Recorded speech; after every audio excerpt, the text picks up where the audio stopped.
Bonjour, j'espère que tu vas bien et que tu as passé une excellente journée. Aujourd'hui, on se retrouve pour une nouvelle vidéo. Et oui, encore une fois, mon top ou plutôt mes BL favoris de l'année 2022. C'est parti.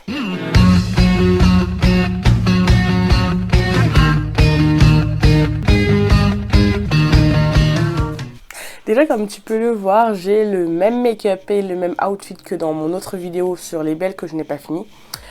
Parce que tout simplement je le filme le même jour, ou du moins le lendemain, parce que là techniquement il est 1h et des poussières, alors que l'autre vidéo je l'avais filmé vers 22-23h. Techniquement le lendemain, mais toi-même t'as compris. Voilà. Du coup, cette vidéo est une vidéo qu'on m'a demandé quand même. Il y a certains abonnés qui m'ont demandé de faire cette vidéo là, et du coup j'ai trouvé que c'était une super bonne idée. Alors, on m'a demandé cette vidéo depuis quand même un moment. J'ai dit que j'allais la sortir en mars et en fait il s'avère que j'ai eu tellement de choses à faire que j'ai pas pu la sortir, et comme tu le sais, avec le déménagement, avec le fait que je sois en Corée, avec mes réactions vidéo de ça, je ne pouvais pas sortir de top si j'avais pas fini ces réactions vidéo là. Mais en vrai je trouve que c'est une bonne idée en fait de faire des tops qui entre guillemets aussi récapitulent les BL que moi personnellement j'ai préféré en 2022. Donc voilà. Alors, petit disclaimer, il y a des BL qui sont très connus, qui sont sortis en 2022, dont je ne vais pas parler. Et la raison est très simple. Je l'ai probablement pas encore vu. C'est pour ça qu'en fait je compte en faire une partie 2. Du coup mettre les BL que je vais regarder dans la partie 2 de mes favoris BL de 2022. Et je sais que là quand même on est tard, hein, parce que là clairement on est en mai. Donc on va limite on est à la moitié de l'année 2023. Et je fais une vidéo sur l'année 2022. Mais en vrai on n'est jamais trop tard. Il n'y a jamais trop tard. Au moins je sors cette vidéo. Je sors cette vidéo, non ?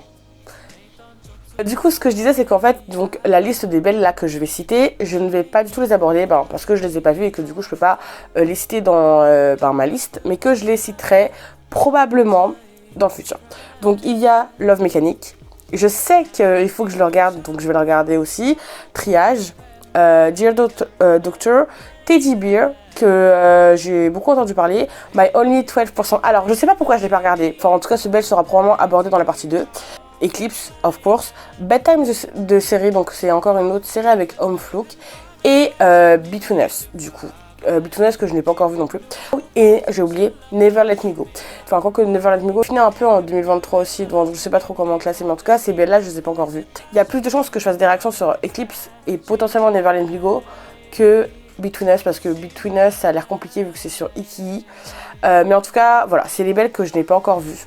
Donc je ne vais pas les citer dans le top de mes BL 2022, j'en suis désolée. Mais je les citerai dans la partie 2, c'est pour ça que j'ai besoin de toi pour me dire en commentaire si tu souhaiterais qu'il y ait une partie 2.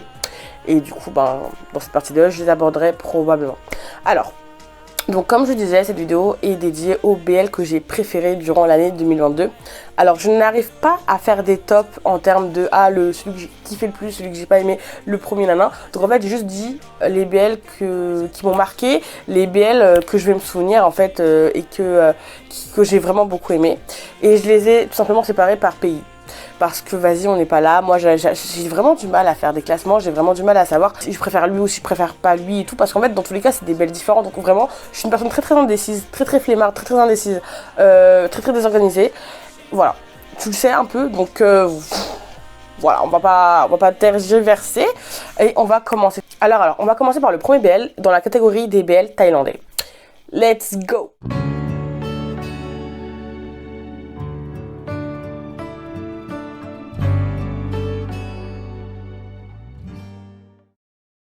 Je vais parler d'un BL qui est assez controversé, mais bizarrement j'ai beaucoup aimé. C'est Secret Crush on You. Alors, je sais ce que vous allez me dire, il y a beaucoup de personnes qui n'ont pas apprécié ce BL. Pourquoi ? Parce que c'est un peu what the fuck, que c'est très humoristique, que c'est un BL un peu qu'on prend pas au sérieux et tout. Je suis d'accord. Clairement, moi, je l'ai regardé au début, je sais que j'avais vu quelques scènes un peu hot, tout ça, mais de base, ça m'intéressait pas de ouf. Et je sais pas qu'est-ce qui m'a fait me dire que je regardais. Je crois que je m'ennuyais, donc je me suis dit vas-y, le BL il est bientôt fini, je vais le regarder. Franchement, je vais dire les premiers épisodes, j'étais en mode mais qu'est-ce qui se passe ? Genre what the fuck ? Le gars, il est obsédé par l'autre, c'est grave toxique de ouf. J'étais là en mode mais qu'est-ce que je regarde ? L'acting n'était pas ouf, ou alors il était vraiment très too much à mon goût. Genre vraiment c'était too much avec des blagues partout, donc j'étais en mode mais en fait, au fur et à mesure que les épisodes y passaient, ben, plus les épisodes passaient et plus j'étais dedans. Donc j'étais là en mode, en fait, je kiffe, genre, vraiment, il y a un truc qui a fait que j'ai vraiment beaucoup aimé.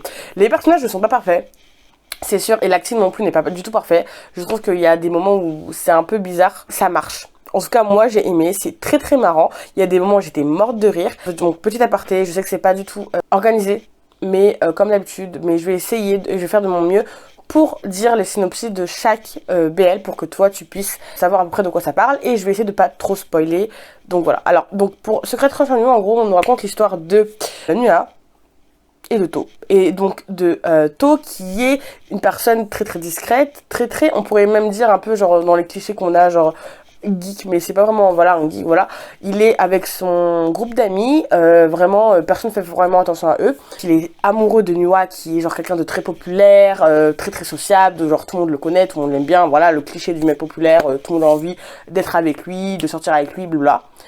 Mais voilà, l'enfant, il est amoureux de lui, et comme son nom l'indique, et comme le titre l'indique, il a un crush sur Nua, mais il a aussi une obsession, et ça veut dire qu'en fait, il va récolter chaque objet que Nua va toucher, ce qui est très très bizarre, hein, parce que l'enfant, il va prendre des canettes, il va mettre à la poubelle, lui, il va prendre les canettes et il va les ramener chez lui. Genre, il va limite devenir un collectionneur, un fan obsessif et collectionner tout.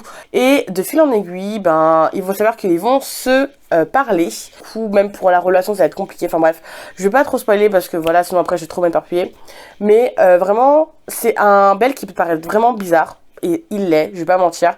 Mais c'est tellement marrant déjà, et il y a des personnages que j'ai beaucoup aimé, et un truc qui m'a vraiment beaucoup aimé, plus que les couples, c'est l'amitié qu'il y a entre To, Ciao et leur meilleur ami aussi, genre c'est vraiment un, et Daisy aussi, c'est vraiment un groupe d'amis genre très soudé, et ça m'a tellement touchée. Et le fait qu'on ait un personnage comme Daisy, genre qui est une personne transgenre, j'ai énormément aimé. On a beaucoup de questions qui vont être mises en cause, genre ben justement la transidentité, le regard des autres par rapport au poids, l'harcèlement aussi, plein de choses comme ça qui vont être mis en lumière, que j'ai beaucoup aimé, et ils se soutiennent tellement l'un l'autre que limite c'est ça qui m'a plus ébloui entre guillemets dans le drama. Mais vraiment, c'est un chouette petit drama, on rigole, et je pense qu'il y a des moments où il faut pas prendre au sérieux, et il détruit certains clichés qu'on a dans les BL, mais ça je te laisse le découvrir. Donc voilà, c'est tout pour Secret Crush on You, mais en tout cas j'en garde quand même des bons souvenirs. Et je suis quand même un petit peu déçue. Enfin, l'un de mes couples qui était préféré, mais voilà, on est là en mode seconde lead syndrome, qui est autre que Daisy et In Touch, n'est pas plus de moments, parce que vraiment il méritait. Moi j'étais là, j'étais en train de soutenir et de cheer up pour Daisy, hein. Mais bref, en tout cas voilà. On va passer au deuxième BL. Comme j'ai dit, hein, les BL que je vais citer, c'est pas par ordre, hein, c'est pas du meilleur au pire, voilà. Mais du coup, le deuxième BL, c'est KinnPorsche. Alors, est-ce que c'est besoin vraiment qu'on parle de KinnPorsche? J'ai beaucoup aimé KinnPorsche. Je veux dire, je vais pas cracher sur la soupe, hein. KinnPorsche, j'ai beaucoup aimé parce que pour moi, la force de KinnPorsche, c'est surtout le fait que les personnages soient assez profonds et très bien écrits. Et le fait que genre on peut pas non plus toujours dire blanc-noir, qu'il y a quand même un bon déroulement, qu'on est tellement dedans, et qu'il y a, bah la preuve, il y a énormément de théories sur KinnPorsche, en tout cas sur la série. Personnellement, mais j'ai adoré réagir à KinnPorsche, même si j'ai galéré sa mère à réagir avec les droits d'auteur, les guidelines, tout ça, mais en soi, j'ai adoré réagir et regarder cette série-là, parce que j'ai adoré voir l'évolution de certains personnages, être énervé ou pas, faire des théories ou pas, et aussi le fait qu'on ait quand même un drama avec beaucoup d'action, voire même un peu horreur, je dirais, parce qu'il y a quand même des scènes qui sont pas forcément easy to watch pour tout le monde, qu'il y a des moments où j'étais vraiment énervée, mais voilà, j'ai quand même beaucoup aimé KinnPorsche parce que je trouve que le développement est super, en fait, genre que ça soit juste pour le couple Vegas et Pete. Vegas c'est un connard, il faut dire les choses, mais le développement, genre je trouve que les personnages sont vraiment bien écrits, les paysages sont incroyables, ils ont beaucoup de budget, ça se voit, ils savent jouer, les acteurs savent jouer, que ce soit Apo, Mile, Bible ou Buld, ils savent très bien jouer, Jeff, Barkos, enfin bref, alors que c'est des nouveaux acteurs pour certains. C'est assez marrant aussi, donc en fait je trouve que c'est vraiment un mélange de tout, ce qui peut être bien ou pas dans les BL, et je pense aussi l'une des autres forces de KinnPorsche aussi, malgré le fait que c'est très toxique, genre qu'on ait ce qu'on n'aime pas trop dans les BL, donc que ce soit des abus sexuels, de la violence, de la torture psychique et physique, des choses comme ça, c'est pas normalisé. Genre dans le BL, on te montre qu'en fait c'est pas normal. Enfin voilà, et ça j'ai beaucoup aimé, j'ai vraiment aimé ça. Donc je vais raconter KinnPorsche, je ne sais pas l'histoire, mais bon, je pense clairement que beaucoup de personnes qui regardent ma vidéo savent très bien ce que c'est KinnPorsche. quelle histoire ça raconte. Donc on suit Porsche, qui est une personne travaille dans un bar, donc de milieu assez pauvre, hein, j'ai envie de dire. Il a son frère et il est assez populaire, en vrai c'est un Casanova, mais malheureusement en fait sa famille est en proie à plein de... comment on appelle ça en français? Les gens là qui vont récolter la dette. Enfin bref, en gros, il est pauvre et il a plein de dettes. Et de l'autre côté, on a Kim qui est le deuxième enfant de la famille principale. Et il s'avère que du coup, étant le prochain héritier de la mafia, ben, il a beaucoup de ennemis à son encontre. Une nuit où il est encore en train d'échapper à la mort avec ses gardes du corps, il rencontre Porsche et lui demande en fait de devenir son garde du corps par la suite parce que du coup, il l'a aidé lors de sa fuite. Et de fil en aiguille, Porsche va accepter d'être de son garde du corps parce que il a besoin d'argent et qu'il a besoin de pouvoir protéger son frère.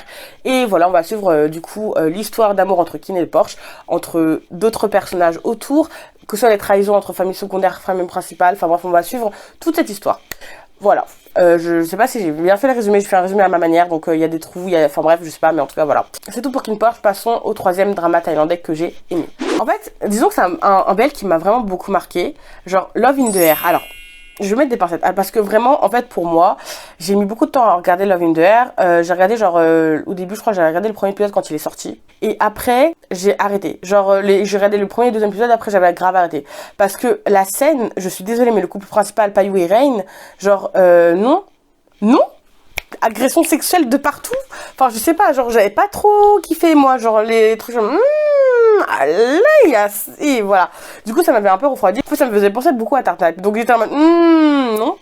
Et je sais pas, à la fin j'ai fini par regarder parce que je voyais beaucoup de scènes, surtout des scènes du couple secondaire de du coup en l'occurrence Sky et de Paprai, et du coup je me suis dit bon bah vas-y il faut que je regarde. Donc en fait je me suis mis à 3 fois avant de finir Love in the Air, et vraiment genre vraiment moi ce que j'ai retenu de Love in the Air c'est surtout le couple secondaire.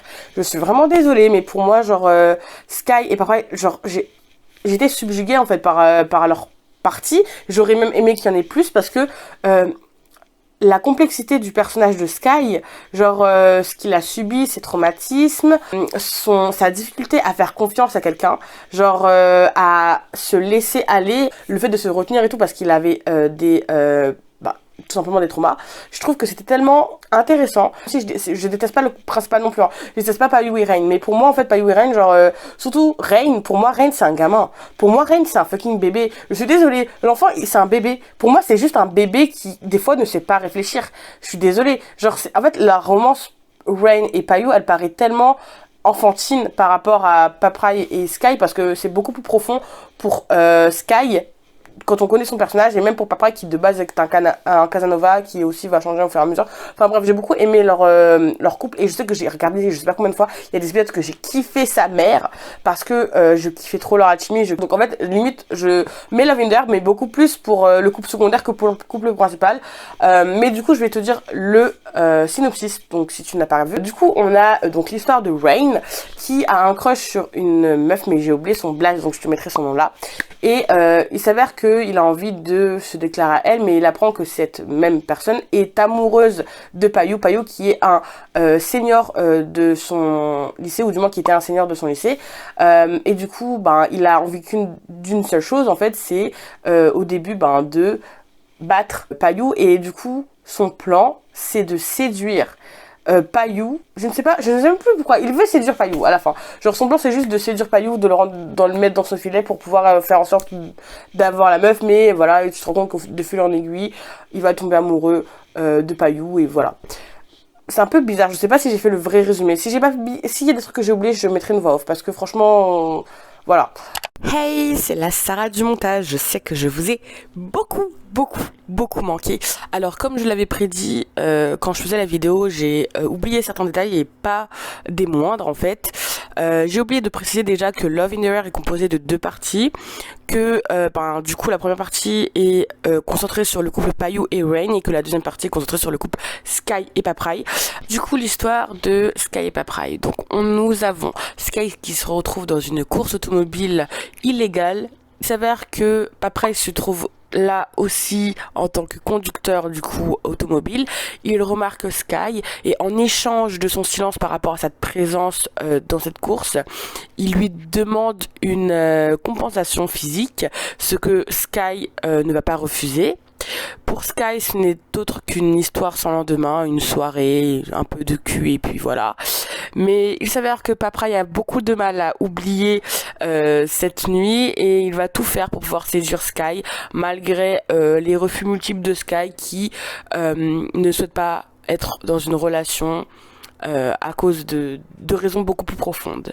Enfin, vraiment une histoire super cute, super profonde comme je l'avais déjà dit et vraiment une histoire que j'adore. Donc voilà, j'espère que j'étais un peu claire parce que c'est vrai que c'est un petit peu brouillon. Mais voilà, bisous. Mais concernant le couple secondaire, c'est franchement, Sky et Papray là, genre, franchement, il faut un Papray dans la vie. Moi, je veux un Papray dans ma vie. Je suis désolée, genre, quand j'ai vu Papray, j'étais en mode, mais il est où mon gars? Il est où mon Papray? Genre, je veux un Papray dans la vie. Il est où le mien? Genre, je l'attends là, ça fait 25 ans que j'attends là, il est où? Il est où? Donc, quatrième BL thaïlandais, et je crois que c'est le dernier BL thaïlandais, non pas le dernier, pardon, l'avant-dernier BL thaïlandais du coup de ma liste des BL que j'ai aimé en 2022. Alors, je vais mettre My Secret Love. Je trouve qu'il est très très sous-estimé, hein. Mais vraiment sous-estimé à un point. Moi, j'étais trop contente parce que de base, quand j'ai regardé le thriller de My Secret Love, j'étais en mode... Ah, encore. Genre, le plot n'est pas ouf, genre ok, un ennemi to lovers, waouh. Je m'attendais à rien. En fait, je m'attendais vraiment à rien. Et genre, j'ai regardé les 2 premiers épisodes, j'étais en mode ok. Et en fait, au fur et à mesure que je regardais les épisodes, j'étais là en mode mais en fait, c'est super bien. C'est pas un plot incroyable, hein. Vraiment, c'est assez simple, mais ça fonctionne tellement bien. Et en plus, le fait qu'on suit 4 couples. 4 couples tellement différents, mais en même temps 4 couples où je trouve qu'on a quand même une égalité du visionnage. Ça veut dire qu'on n'est pas perdu, on n'a pas quand même l'impression d'avoir un couple plus que l'autre, même s'il y a un couple principal et des couples secondaires. Vraiment, chaque couple a son histoire et chaque couple, je trouve, est bien écrit.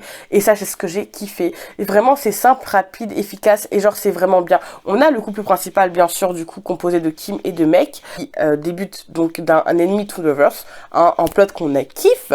On a le couple secondaire donc avec Lee et Park qui sont en fait déjà un couple. J'ai trouvé tellement intéressant. Genre ça va parler de rivalité amoureuse, enfin mais pas de rivalité amoureuse en mode ah, mais plutôt genre de jalousie en fait dans un couple. Donc plein de choses comme ça qui sont super intéressantes. Donc troisième couple qui sont mes chouchous, hein, qui est Boom et Beer.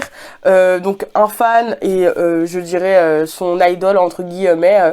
Vraiment adorable de ouf. Et puis on a le quatrième couple, donc un amour à sens unique, de Tim et de Mai, donc ils sont quand même, je trouve, un peu moins vus par rapport aux autres couples, mais ils ont quand même leur place, surtout vers la fin, et je trouve que c'était quand même bien. Donc on suit Kim, qui est une personne très intelligente et qui fait partie d'un club dans son université. En vrai, est une personne que je trouve qui prend aussi un peu les gens de haut. Et de l'autre côté, on a Mek, du coup, qui est un senior, qui fait un peu beaucoup de la merde, hein. Il a une chaîne YouTube avec ses potes. Il fait que des pranks, mais constamment des pranks. Des pranks qui ne sont pas drôles. Un jour, il décide de faire un prank durant une journée d'intégration, il me semble. C'est que ce prank tourne mal et quelqu'un s'évanouit et là du coup ben c'est l'apocalypse, hein, genre sa chaîne YouTube elle part en cacahuète, tout le monde le déteste là, et notre protagoniste de l'autre côté ben va être obligé entre guillemets à créer un ship avec lui pour justement promouvoir l'université. Alors je sais pas si j'ai bien fait le résumé, mais en gros, faut juste dire que bon, les deux là, ils se détestent, mais à la fin, ils vont se retrouver à être ensemble parce que la professeure elle va être en mode bon, ben vous êtes ensemble pour truquer l'université, il y a tout le monde qui vous ship ensemble, donc vous allez faire les faux couples. Bref, voilà. L'histoire est bancale au début, mais vraiment, il y a une évolution qui est intéressante. Je trouve que les personnages sont super intéressants, ils évoluent aussi. C'est simple, rapide, efficace, et vraiment, c'est dommage qu'on n'en entend pas plus parler, parce qu'il y a des couples qui sont vraiment très très intéressants, et même le couple principal, genre, pour moi, je me suis grave pas ennuyée. J'attendais l'épisode chaque semaine, et je me suis genre pas ennuyée. Genre, à chaque fois, j'étais là en mode, ok, j'avais peur justement que ça tourne trop, que le couple principal, il me prenne trop de temps, tout ça, que genre, que ce soit en sentiment, genre la relation de leurs sentiments pas, mais je trouve que tout allait de manière smooth, genre vraiment, et les autres couples étaient juste super adorables et ça, c'était logique pour moi en fait. Donc vraiment je te conseille de le regarder si tu ne l'as pas vu parce que franchement voilà, je trouve qu'il est sous-estimé. Donc le dernier BL que je vais aborder, BL thaïlandais, c'est autre que Cutie Pie. Alors Cutie Pie, je vais pas me baser sur la fin parce que pour moi la fin est fucked up. On va dire les termes, on va dire les choses. La fin est fucked up. Je n'ai pas regardé les 4 épisodes spéciaux, malgré le fait que ça soit vraiment assez redondant parce qu'on a je viens, tu pars, enfin genre c'est un peu en mode je t'aime plus, moi non plus, non. Je sais pas si c'est juste moi qui suis biaisée parce que j'aime bien Z, j'ai bien aimé New New et que je trouve que ben là en l'occurrence Z a eu le temps de briller, que je l'ai beaucoup plus apprécié dans le rôle dans Cutie Pie que dans Why Are You. On avait une bonne alchimie, l'histoire en vrai était aussi originale parce que tout ce qui était mariage arrangé on n'avait jamais encore entendu parler dans les BL, donc c'était quand même super intéressant. On a aussi des personnages secondaires qui sont adorables, on avait des petits caméos qui étaient pas mal, hein, je suis désolée, le caméo de Boum Eprem je m'en souviens toujours, Diao qui est mon chouchou de tous les jours, hein. Et on a des musiques, mais seulement la nulle. Franchement, grâce à Cutie Pie, je connais des musiques que je kiffe. On a aussi des scènes de bisous, mais des scènes de bisous. Des scènes de bisous, t'as peur.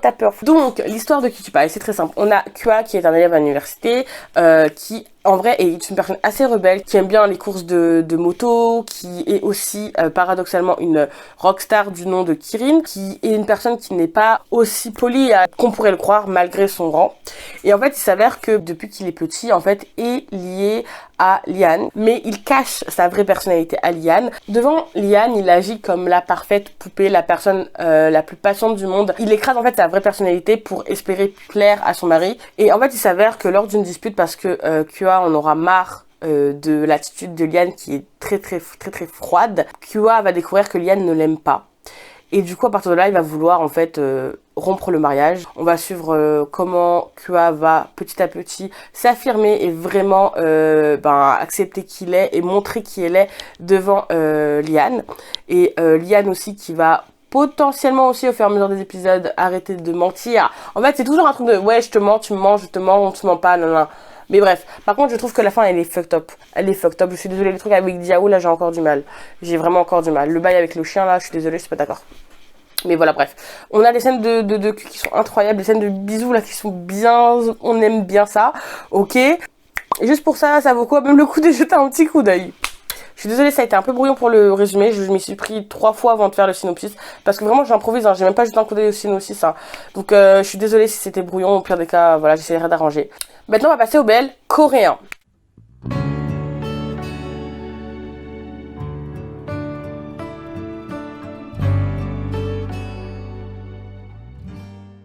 Et je ne peux pas ne pas vous parler de Semantic Error. Je suis désolée, mais Semantic Error, franchement, c'est un BL coréen qu'on aime bien. Alors, on sait très bien comment sont les BL coréens, mais là, j'ai l'impression qu'ils ont commencé à level up, parce qu'on en a marre de un truc très bâclé, de quelques épisodes, là, c'est bon, on en a marre. Le truc qui veut rien dire avec un bisou, mais t'as peur, ou alors pas du tout de bisou. Vraiment, en fait, c'est un truc que tu vas regarder, mais tu vas pas prendre la tête. Genre, c'est un truc que tu vas regarder, tu vas, ok. Genre, tu t'attends à rien avec des coréens, parce que souvent, en fait, c'est bâclé de ouf. Mais Semantic Error, c'est pas du tout le cas. C'est trop court d'ailleurs à mon sens. L'alchimie elle est incroyable, les bisous c'est des vrais bisous et c'est vraiment rare d'en avoir dans les BL coréens. On aime ça, l'acting il est incroyable, il y a quand même une évolution des personnages aussi que j'ai beaucoup aimé. Vraiment je te conseille vraiment de jeter un coup d'œil parce que pour moi c'est un BL coréen qui vaut le coup. Je suis un peu parce que je crois qu'on avait entendu des trucs comme quoi il y aurait potentiellement un jour une future saison 2, mais en tout cas c'est une saison 2, moi je suis là. Je vais te raconter le résumé. Alors, nous suivons Sang-woo, qui est une personne très intelligente, qui en fait est juste concentrée sur ses études. Toute sa vie, c'est juste focalisé sur ses études. Il est assez, je dirais, atypique dans le sens où il n'a aucune interaction avec d'autres personnes. Il considère que c'est limite inutile. Donc pour lui, en fait, tout ce qui va être relation sociale, c'est quelque chose qu'il ne peut pas comprendre, quelque chose qui lui est d'une futilité, d'une inutilité déconcertante. Il va se retrouver dans un projet de groupe avec Jaeyoung, qui est du coup son senior, avec d'autres seniors. Mais sauf que, il s'avère que personne n'a travaillé pour ce projet, à part Sang-woo. Du coup, Sang-woo va les dénoncer et ces seniors-là ne vont pas pouvoir avoir leur diplôme pour du coup valider leur année. Jaeyoung, du coup, pas du tout d'accord avec cette décision et bien décidé à en découdre avec Sang-woo, va le voir pour lui dire clairement ses 4 vérités et pour lui demander de changer sa version des faits. Sauf que Sang-woo est traité dessus et lui est en mode non, en fait c'est toi qui as merdé. Et à partir de là, en fait, on va juste voir leur relation évoluer. Donc ça, clairement un ennemi to lovers, hein, ça va partir de bakery au bakery, genre vraiment ils vont se chamailler, ils vont se quereller, et des trucs que genre Jaeyoung va faire, c'est trop mignon, genre le fait que par exemple genre des trucs très puérils, hein, genre il va être en mode c'est quoi la couleur que tu détestes le plus, et du coup t'as son qui va le rouge, et il va être moi je vais m'habiller en rouge tout le temps, genre c'est tellement bête, mais t'es là en mode Et en plus, je suis désolée, les acteurs sont super beaux et la chimie est bien. Franchement, genre, je le redis, mais vraiment, c'est un BL coréen à regarder, je pense. On le regarde, on voit même pas que les épisodes, ils ont passé. Genre, ça passe très très vite, vraiment. C'est une petite bouffée d'air frais et ça fait du bien. Deuxième BL coréen. Alors, on a Blooming. Blooming qui n'est autre que un BL vraiment, genre, tellement rafraîchissant. Genre, vraiment, genre, en fait, c'est le peu de BL, mais genre, je trouve que quand même, ça fait partie des BL coréens, genre, vraiment bien fait. Ça va parler d'apparence physique, ça va parler de confiance en soi, ça va parler de la superficialité, genre, en fait, de la première impression de ce que on dégage, en fait, aussi d'une certaine façon du beauty privilege, plein de choses comme ça. Et ça parle aussi indirectement un peu de pression familiale d'une certaine façon aussi. Et c'est tellement simple, mais tellement bien fait. Genre, vraiment, Blooming, c'est un BL coréen qui ne paie pas une mine, mais qui est simple, efficace, vraiment. Pour l'histoire de Blooming, c'est très simple. Alors, du coup, nous suivons l'histoire de Siwon. Siwon qui n'a pas eu un passé facile, parce que du coup, étant petit, il était un enfant en surpoids et il a subi beaucoup d'harcèlement et de moqueries par rapport à ça. Ça l'a traumatisé et du coup, il a fait tout pour pouvoir changer son apparence et pouvoir être aimé des autres. Et il a très vite compris qu'en fait, l'apparence jouait un rôle clé dans les relations sociales. Il est amené à être en équipe pour un projet d'école à l'université avec justement le type de personne qu'il déteste, donc la personne qui est née belle, qui a tout sur un plateau d'argent selon lui, et du coup en fait de là ils vont juste se lier d'amitié et on va suivre en fait leur relation. Et vraiment j'ai beaucoup aimé parce que comme je l'ai dit, ça parle d'apparence physique, ça parle de confiance en soi et la manière dont l'alchimie se fait. Genre on a un personnage comme Youngda, donc notre autre protagoniste en fait, qui est quelqu'un de très très direct mais assez discret aussi, et qui en fait n'est pas du tout ce que on pourrait penser de l'extérieur. Et genre j'ai vraiment beaucoup aimé parce qu'on voit dès le début qu'il est amoureux, qu'il a des sentiments, qu'il a un feeling, enfin voilà. Et franchement, vraiment, c'est très bien fait. Et les bisous sont là. Franchement, je suis désolée, mais les bisous sont là. Genre, on n'est pas là en mode, ouais, c'est bon, ça va juste se toucher les lèvres, se frôler les lèvres et c'est bon. Ou alors, on va faire semblant qu'on s'embrasse. Non, c'est là. Et du coup, je te conseille vraiment de regarder Blooming. C'est vraiment mignon, tout plein. C'est genre, je dirais, une bouffée d'air frais. Le troisième BL coréen dont je vais parler. Cherry Blossom After Winter. Franchement. Franchement, il y a un mot, si on devait me dire, si je choisis un mot pour décrire, je dirais cute. Mais cute. C'est juste super adorable. Alors, on va pas s'attendre à un truc genre super développé, genre avec des galoches de ouf. Ah, il y a des scènes un peu problématiques, on va pas se le mentir. Mais l'alchimie, elle est là. Genre, en fait, c'est juste de la cuteness en boîte. Genre, je suis là en mode, c'est trop mignon. Je vais te raconter l'histoire et laisser le musique tout de suite. On a l'histoire de Haeboom, qui, à l'âge de 7 ans, en fait, a perdu ses parents. Et du coup, la meilleure amie de sa mère a décidé de l'héberger et de l'élever comme si c'était son fils. Sachant que cette mère-là, elle a déjà un enfant. C'est n'est autre que Taesang. Malgré le fait que quand ils étaient petits, ils étaient très proches, ils ne se parlaient plus du tout. Ils cohabitent ensemble, mais ils ne se voient pas, ils ne se parlent pas. Jusqu'au jour où Taesang se rend compte qu'en fait, Haebong va partir l'année prochaine et que du coup ils sont aussi dans la même classe. Haebong se fait harceler dans son lycée. Il se laisse vraiment beaucoup faire parce qu'il est en mode ouais mais je vais pas déranger, et genre ça fait mal au cœur, vraiment très mal au cœur.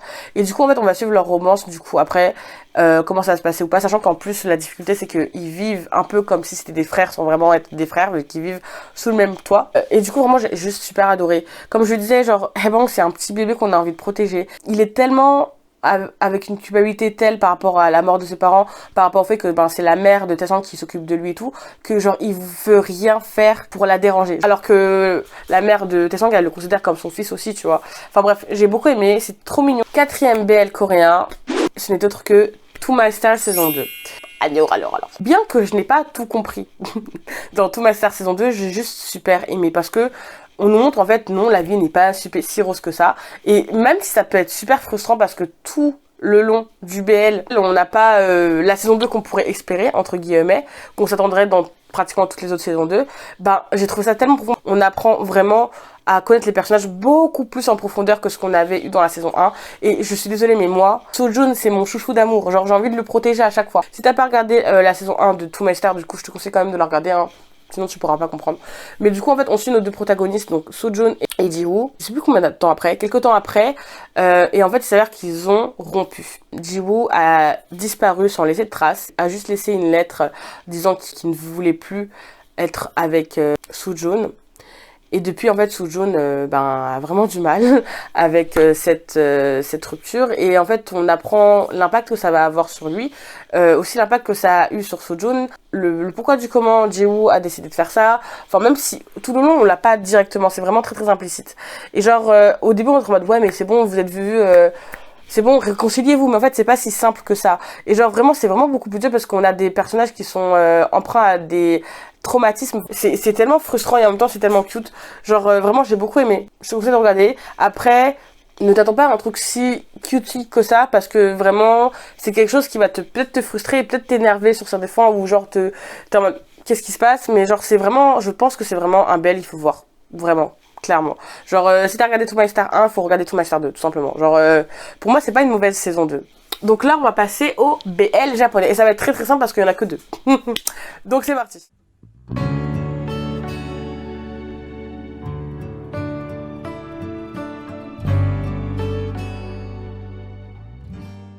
Alors, pour le premier BL japonais, mais là, t'as intérêt à regarder ce BL japonais, hein, j'en ai rien à foutre. Ça sera Mr. Unlucky Has No Chance But Kiss. Genre, franchement, ce BL, mais ce BL, il est tellement cute. Vraiment, il est adorable de A à Z.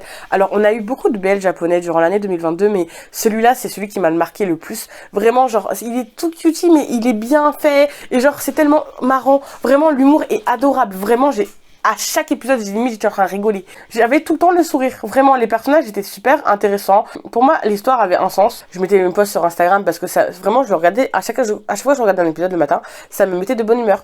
Parce que j'étais obligée de sourire. J'étais là en mode, c'est vraiment une petite bouffée d'air frais. Genre, en fait, il y a des petits BL comme ça dans l'année 2022 qui sont sortis. Genre, vraiment, c'est un truc, genre, tu regardes, t'es obligé d'avoir le sourire. T'es obligé de rigoler. Genre, tu peux pas être triste en regardant ce BL là, en fait. L'histoire, c'est quoi? Ça peut paraître un truc de totalement à côté de la blague parce que ça part d'un truc genre loufoque, mais c'est un BL japonais, donc faut pas trop se poser de questions. Donc, on a notre personnage principal qui s'appelle Kota, qui, en fait, depuis qu'il est né, a une poisse, mais de malade. Mais une poisse, personne n'a une poisse. Moi, je suis une personne poisseuse, faut dire les choses. Moi, je suis aussi une personne poisseuse. Mais lui, sa poisse, elle est 10 000. Genre, c'est pire que moi. Il est tellement poisseux que limite, c'en est dangereux pour sa propre vie. À chaque fois qu'il sort, il vient avec des protections tellement il sait très bien qu'il est poisseux. C'est pas une vie, mais il a l'habitude de vivre avec cette poisse-là. Sachant qu'en plus, pour essayer de pas inquiéter trop de personnes, il ne montre pas ses vrais sentiments et sa vraie personnalité. Il paraît pour une personne qui est très très joviale, très très optimiste, mais en fait à l'intérieur c'est juste une personne qui est assez aigrie, enfin qui est clairement à chaque fois énervée quand il lui arrive de la merde. Et d'un coup en fait tu vas faire la rencontre du coup de Naoya qui est comme par hasard un garçon assez populaire aussi et qui comme par hasard, est une personne quand même très très chanceuse, que depuis qu'il est petit, lui c'est tout le contraire, et au début il va pas croire, il va être limite un peu jaloux de lui, mais il va se rendre compte qu'en fait quand il traîne avec Naoya, sa poisse disparaît. Genre des trucs simples il peut les faire. Et du coup, il va juste vouloir rester avec Naoya pour pouvoir profiter de sa chance et faire en sorte que il vive plus sa poisse encore.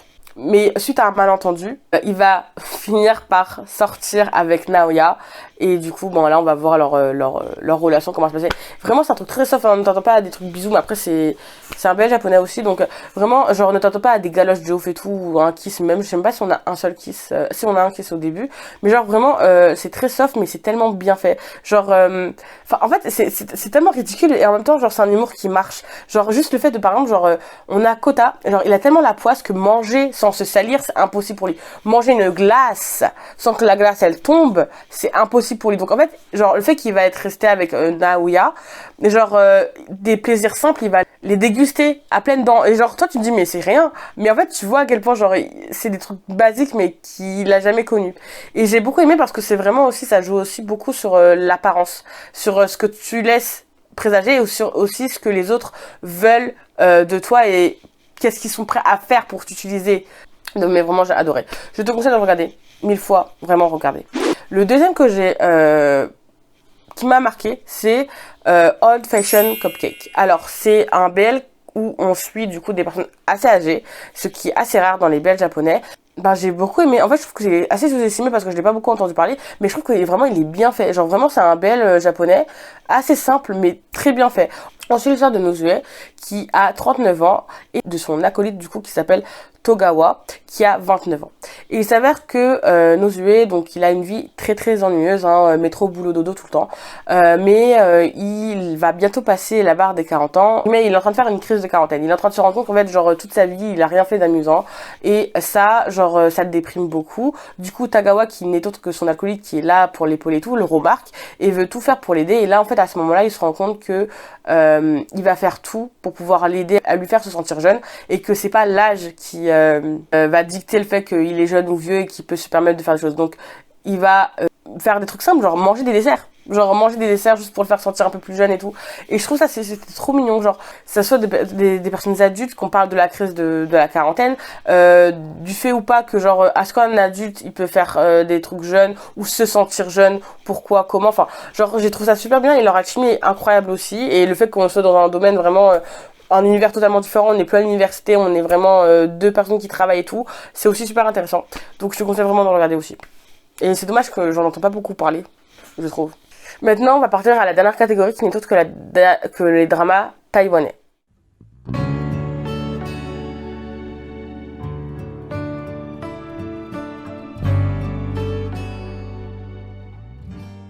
Je suis désolée, mais je suis obligée de parler de DNS et I Love You. Je crois que c'est le drama taïwanais que j'ai le plus kiffé de l'année 2022. Genre, et il est encore, en fait, je l'ai encore dans ma mémoire, DNS et I Love You, parce que en fait, c'est là dans mon cœur, en fait. C'est vraiment, vraiment bien profond dans mon cœur. Donc, alors, déjà, désolée pour les prénoms, parce que du coup, ça va être des prénoms chinois, donc je sais pas, j'ai pas la bonne prononciation, donc vraiment, je m'excuse. Alors, je sais pas comment je pourrais te raconter les synopsis, parce que faut pas que je te spoil trop, parce que c'est vraiment un drama où il faut pas te faire spoiler, mais en même temps, c'est très, très obvious dès les premiers épisodes, parce que c'est toute l'histoire, en fait.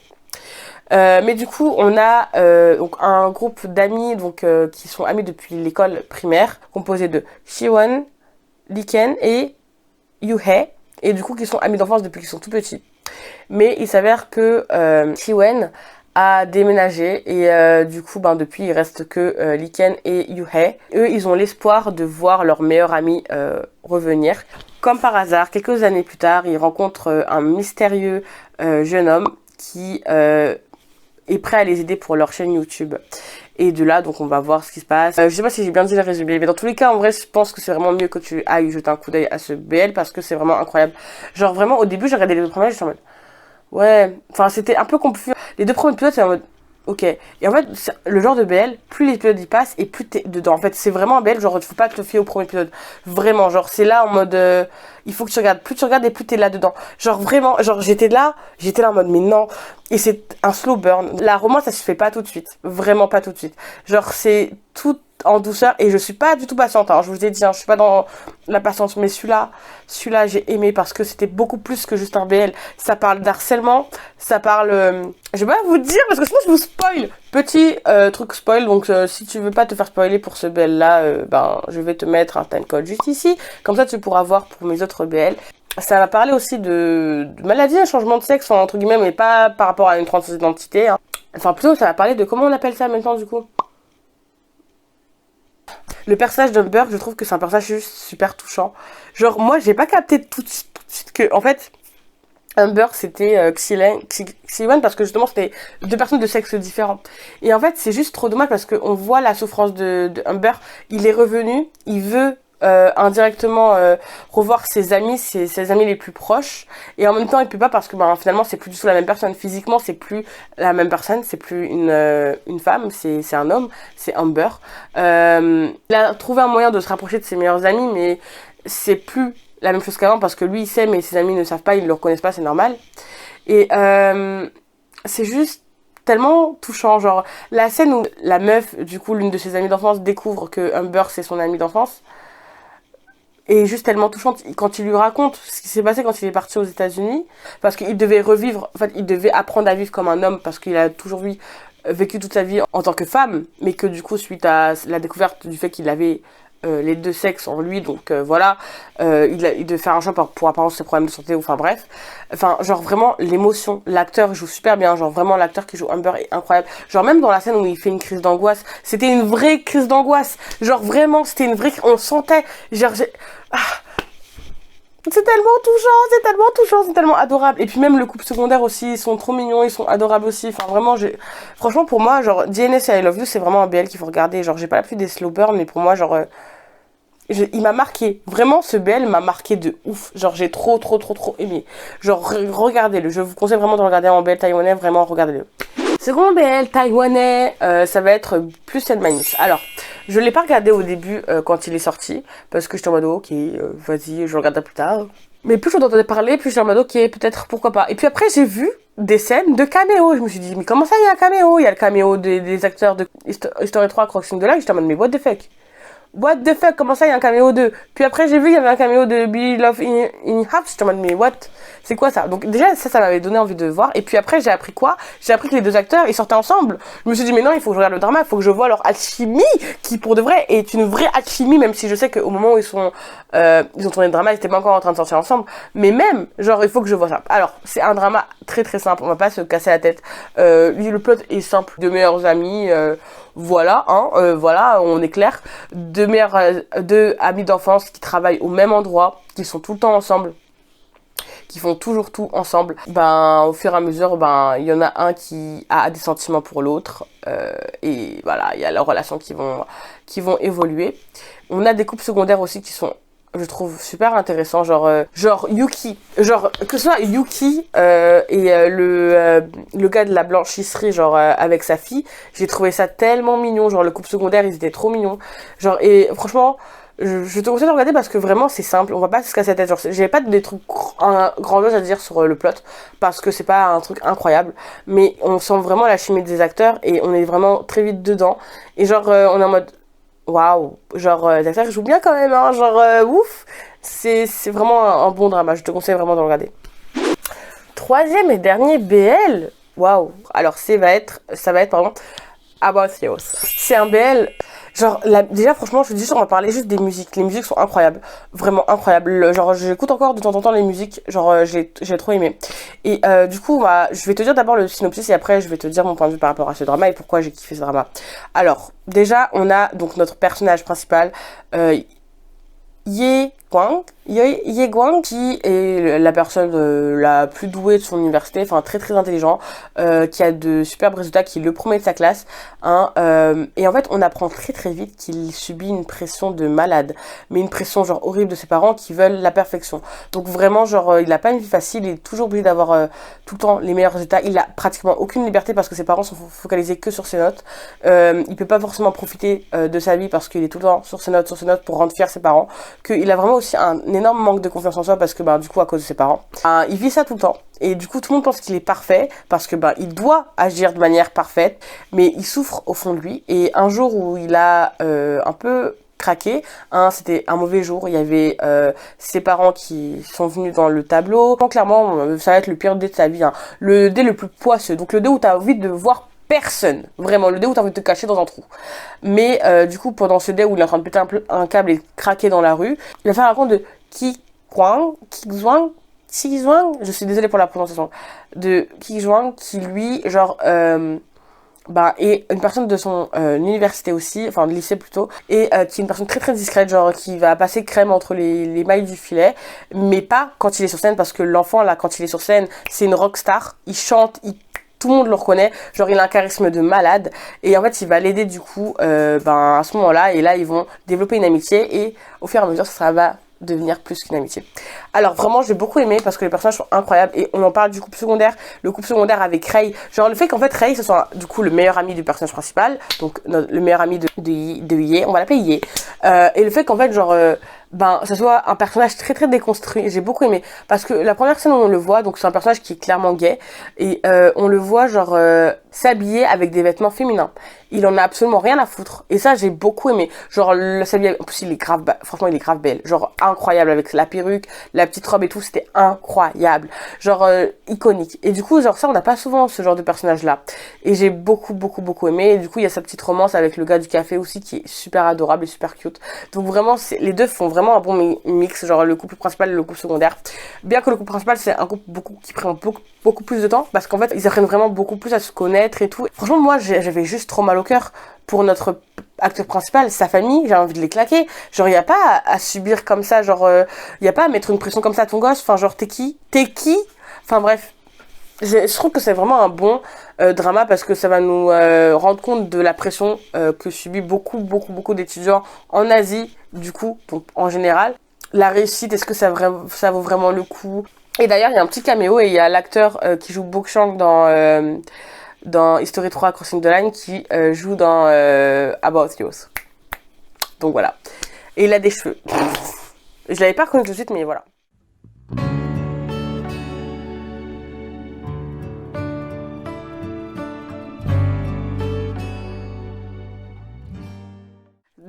D'ailleurs, mention spéciale. J'ai fait une petite mention spéciale parce que ce ne sont pas des BL séries, ce sont des films, mais je trouve que c'est des films qui valent vraiment le coup. Donc, je t'invite aussi à regarder du coup 2 films japonais.